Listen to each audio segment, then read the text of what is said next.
Right. మరో breaking news చూస్తున్నాం బులెటిన్లో. కవిత వ్యవహారానికి సంబంధించి అరెస్టుకు సంబంధించి ఒక మేజర్ అప్డేట్స్ మనకి అందుతున్నాయి. ప్రధానంగా ఏదైతే ఈడీ అధికారులు కస్టడీ పిటిషన్ వేశారో 10 రోజులకు సంబంధించి వారం రోజులు కస్టడీ ఇచ్చినట్లు మనకి సమాచారం అందుతుంది. దీనికి సంబంధించి ఈ నెల 23 వరకు కవితను ఈడీ అధికారులు ప్రత్యేకంగా విచారించనున్నారు. అలాగే ఏదైతే సాక్ష్యాలను అలాగే కొంతమంది ఈ యొక్క ఆరోపణలు ఎదుర్కొంటున్న వారిని విచారించారో దానికి సంబంధించినటువంటి పూర్తి స్థాయిలో ఇంకా కవితను విచారించాల్సిన అవసరం ఉందని ఈడీ అధికారులు అలాగే ఈడీ తరపున న్యాయవాదులు కోర్టులో ఒక పిటిషన్ వేయడంతో 7 రోజులు కస్టడీ ఇచ్చినటువంటి సందర్భంలో చాలా కీలకమైనటువంటి పరిణామంగా ఇది మనం చూడాలి. ముఖ్యంగా కవిత తరపు న్యాయవాదులు బెయిల్ పిటిషన్ వేసి తన ఆరోగ్య రీత్యా బెయిల్ ఇవ్వాల్సిందే అని చెప్పి వాదించినటువంటి క్రమంలో మెజిస్ట్రేట్ ఎవరైతే ఉన్నారో ఆయనకు సంబంధించినటువంటి ముఖ్యంగా కీలకమైనటువంటి జడ్జిమెంట్ ఒకటి ఇచ్చారు. 23 వరకు కస్టడీ ఇస్తూ ఆదేశాలు జారీ చేశారు. ఇదే అంశానికి సంబంధించి మరింత సమాచారాన్ని అందించేందుకు మా ప్రతినిధి కాశీరావు ఫోన్ ఇన్లో సిద్ధుకున్నారు. కాశీ, వ్యవహారాన్ని ఎలా చూడాలి? రవీంద్ర, ఎన్నికల నోటిఫికేషన్ ముందే ఒక పక్కా ప్రణాళిక ప్రకారమే కవిత అరెస్ట్ జరిగిందని చెప్పి టీఆర్ఎస్ నాయకులు అలాగే కేటీఆర్ కూడా చెప్పడం కూడా జరిగింది, ఆరోపించడం కూడా జరిగింది. అయితే ఈ కేసులో అరెస్ట్ అయినటువంటి లిక్కర్ స్కామ్ కేసులో అరెస్ట్ అయినటువంటి ఎమ్మెల్సీ కవితకు బిగ్ షాక్ తగిలిందని చెప్పుకోవాలి. రౌజ్ రెవెన్యూ కోర్టు ఆమెను 7 రోజుల కస్టడీ ఈడీ కస్టడీకి కూడా అప్పగించింది. మార్చి 23 వరకు అధికారులు ఆమెను విచారించనున్నారు. కాగా 10 రోజులు కస్టడీకి ఇవ్వాలని దర్యాప్తు సంస్థ ద్వారా జస్టిస్ నాగ్పాల్ వారం రోజులకు అనుమతి ఇచ్చారు.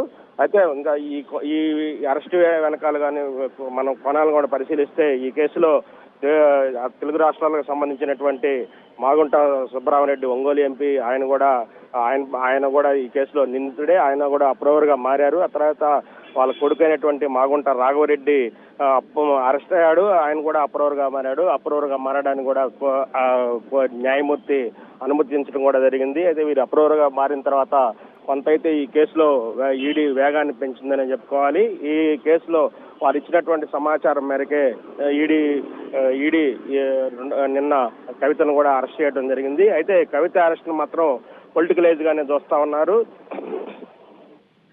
తెలంగాణ భారత రాష్ట్ర సమితి అంటే బీఆర్ఎస్ పార్టీ సభ్యులు మాత్రం ఖచ్చితంగా ఇది ఎన్నికల నోటిఫికేషన్ విడుదలకు ముందు రోజే ఇట్లా కక్షపూరితంగానే ఎన్నికలకు ముందు కవితను అరెస్ట్ చేస్తున్నారని చెప్పి కూడా బీఆర్ఎస్ నాయకులు కూడా ఆరోపించడం జరిగింది. మరి ముఖ్యంగా కేటీఆర్ కూడా ఆమెను అరెస్ట్ చేసిన సమయంలో ట్రాన్సిస్ట్ వారెంట్ కూడా లేకుండా ఆమెను అరెస్ట్ చేయటం అక్రమం అని చెప్పి కూడా కేటీఆర్ కూడా ఆరోపించడం కూడా జరిగింది. మొత్తం మీద అయితే బీఆర్ఎస్ సంబంధించిన నాయకులు ఎన్నికల ముందు ఇట్లా కవితను అరెస్ట్ చేయడం కేవలం కక్షపూరిత వాతావరణమే.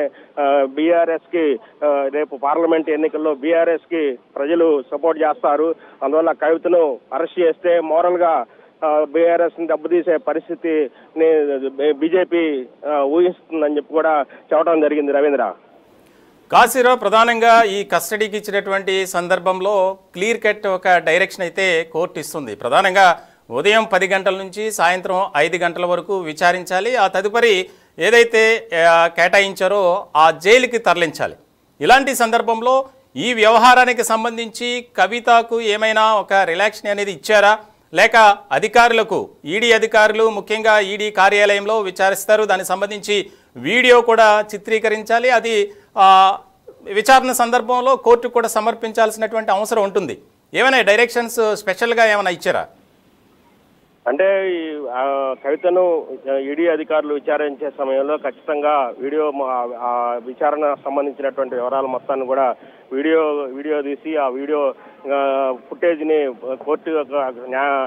కోర్టుకి సమర్పించాల్సిన పరిస్థితి అయితే కూడా ఉంది. ముఖ్యంగా ఉదయం 10 గంటల నుంచి సాయంత్రం 5 గంటల వరకు విచారించిన తర్వాత ఆమెకి ఏదైతే రిమాండ్ చెప్పారో ఆ రిమాండ్కు సంబంధించినటువంటి జైలుకు పంపించే పరిస్థితి అయితే ఉంది. అక్కడ వాళ్ళకి సంబంధించినటువంటి న్యాయవాదులతో మాట్లాడే వెసులుబాటు కల్పించమని చెప్పి కూడా మా బీఆర్ఎస్ సంబంధించినటువంటి నాయకులు కోర్టుకు కూడా అప్పీల్ చేయడం కూడా జరిగింది. మొత్తం మీద అయితే కవితకు షాక్ అని చెప్పుకోవాలి. వెసులుబాటు ఏముండదు. ఇక ఉదయం 10 గంటల నుంచి సాయంత్రం 5 గంటల వరకు ఈడీ అది కార్యాలయంలో విచారించిన తర్వాత వెంటనే ఆమెను జైలుకు పంపించే పరిస్థితి అయితే ఉంది. Ravindra. Right, thank you Kasirao updates అందించినందుకు.